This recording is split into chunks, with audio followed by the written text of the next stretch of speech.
شادی کے لیے لڑکی کوئی نہیں دیتا تھا. کالے عبداللہ اسود حضور کے پاس آئے, کہا حضور شادی کا وقت ہو گیا, کوئی اپنی لڑکی دیتا نہیں. حضور نے ایک انصاری صحابی کے گھر بھیجا, جا کہنا کہ میں نے پیغام بھیجا ہے. اور یہ کس کے گھر حضور نے بھیجا تھا؟ اس انصاری صحابی کے گھر جن کی بیٹی مدینے کی سب سے خوبصورت, اور یہ کالے رنگ کے صحابی. یہ پیغام لے کر کے آئے اس صحابی کے پاس. وہ ثقفی تھے, انصاری تھے. جوان جب آ کر کھڑا ہوا, کہا اس صحابی نے کیا بات ہے؟ کہا میں آپ کی بیٹی کے نکاح کا پیغام لایا ہوں. کون بھیجا؟ اللہ کے رسول نے بھیجا. ماں ماں ہوتی ہے, باپ باپ ہوتا ہے, بیٹی کے لیے کچھ تو سوچے گا.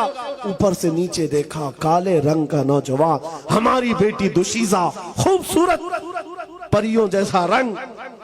کہا ہم بعد میں بتاتے ہیں. اتنا ہی کہا تھا, ہم بعد میں بتاتے. عبداللہ اسود کہتے ہیں ان کو تو کوئی تعجب نہیں تھا, روز ریجیکٹ کرتے تھے, آج بھی ہو گیا. ان کے لیے کوئی تعجب کی بات نہیں. واپس جا رہے تھے, جیسے ہی وہ واپس نکلے, جوان لڑکی دوشیزہ مدینے کی, انصاری کی بیٹی اندر بیٹھی ہوئی باہر آئی. بابا کیا بات ہے, کون آیا تھا؟ باپ نے کہا بیٹی تیرے نکاح کا پیغام لے کر کے آیا تھا. کس نے بھیجا؟ اللہ کے رسول نے. کہا آپ نے کیا کہا؟ کہا اس کا رنگ تو کالا تھا, جوان تو کچھ کام بھی نہیں ہے, اس کا گھر بھی نہیں ہے. بیٹی نے اندر سے کیا کہا؟ بابا آپ نے کون سی خطا کی؟ آنے والے کے رنگ کو دیکھا, بھیجنے والے کے حسن کو نہیں دیکھا. سبحان اللہ. بھیجنے والے کے حسن کو نہیں دیکھا. وَأَحْسَنُ مِنْكَ لَمْ تَرَ قَطُّ عَيْنٌ وَأَجْمَلُ مِنْكَ لَمْ تَلِدِ النِّسَاءُ. اس رسول کا حسن نہیں دیکھا. کیا بات ہے, واہ. بیٹی نے باپ کو تنبیہ کر دی. یہ ایمان تھا. اپنی خواہشات کو مار ڈالو حضور بے کے شک, سامنے. بے شک. جب نبی نے فرما دیا اپنی خواہشات کیا چیز ہے. جیسے ہی اس صحابی کو احساس ہوا, وہ دوڑتے ہوئے آئے حضور کے پاس. اور یہ عبداللہ اسود کالے رنگ کے صحابی حضور کو ابھی اپنا واقعہ بتا ہی رہے تھے کہ آقا انہوں نے بھی ریجیکٹ کر دیا. تب تک باپ بھی دوڑتے ہوئے آئے. کہا یا رسول اللہ معافی چاہتا ہوں, حکم کے عمل میں تاخیر کی معافی چاہتا ہوں, مجھے معاف کر دے. میری بیٹی بھی راضی ہے, میں بھی راضی, میری بیوی بھی راضی. آپ اس نوجوان سے میری بیٹی کا نکاح کر دیں. مسجد نبوی میں اس کالے رنگ کے صحابی کا نکاح مدینے کی حسین لڑکی کے ساتھ خود میرے آقا فرما رہے. نکاح ہو گیا, گھر بھی نہیں ہے. حضور نے پیسے دیے, جاؤ شادی کا سامان خرید لاؤ, کچھ سامان لے آؤ, گھر بساؤ آج جا کر کے. عبداللہ اسود شادی کا پیسہ لے کر بازار میں گئے. شام کا وقت تھا, مال ہاتھ میں ہے, خریدنے کے لیے تیار ہیں. ڈنڈورچی نے آواز دی کہ اللہ کے نبی صلی اللہ علیہ وسلم پر, مدینے پر مشرکین کا حملہ ہوا ہے. آقا صحابہ کے ساتھ مدینے سے باہر جا رہے ہیں.